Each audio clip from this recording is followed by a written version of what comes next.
Kangaroo ni miongoni mwa wanyama wanaotambulika zaidi nchini Australia.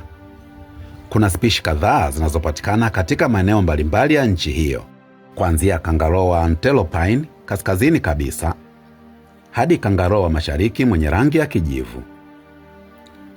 Ni mnyama mkubwa pekee anayetumia kuruka kama njia yake kuu ya kutembea.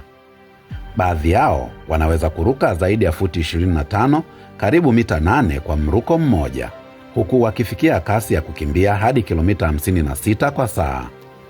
Jina la jenasi yao wanaitwa Macropus, kihalisi likimaanisha miguu mikubwa, na kwa baadhi yao kufikia urefu wa zaidi ya mita 2, wana kimo kinacholingana na jina hilo. Kangaroo ni mnyama wa kijamii. Hutafuta chakula pamoja katika makundi yao unayoweza kuyaita mob. Wakiwa walaji wa mimea, hula aina mbalimbali za majani na nyasi. Hula kwa namna inayofanana na ng'ombe na mbuzi kwa sababu wana uwezo wa kucheua chakula na kukitafuna tena kabla ya mmeng'enyo wa mwisho. Wanapotafuta chakula, mkia wao hufanya kazi kama mguu wa 5, ukiwasaidia kujisukuma kutoka ardhini. Lakini mojawapo ya sifa zao zinazovutia zaidi ni mfuko wa jike. Humo ndipo watoto wao wanaoitwa Joey hukaa hadi wanapokuwa tayari kutoka nje, kati ya miezi 4 hadi 13 kutegemea na spishi. Lakini kabla ya kufika kwenye mfuko huo, mtoto mchanga mwenye urefu wa takribani sentimita chache tu lazima autafute mwenyewe. Akiwa kipofu na akitumia miguu yake ya mbele, hutambua kwa silika kupitia manyoya mazito ya mama yake hadi kufika kwenye mfuko huo. Akiwa ndani huanza kunyonya maziwa. Baada ya kutoka kwenye mfuko, bado anaweza kuendelea kunyonya maziwa ya mama yake kwa mwaka mmoja au zaidi.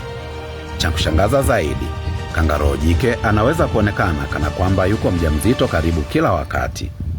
Mtoto mmoja anaweza kuwa anaendelea kukua ndani ya mfuko, wakati huo huo kiini tete kingine kikiwa katika hali ya kusitishwa kwa muda, njia inayojulikana kama diapause, kikisubiri mtoto wa kwanza atoke.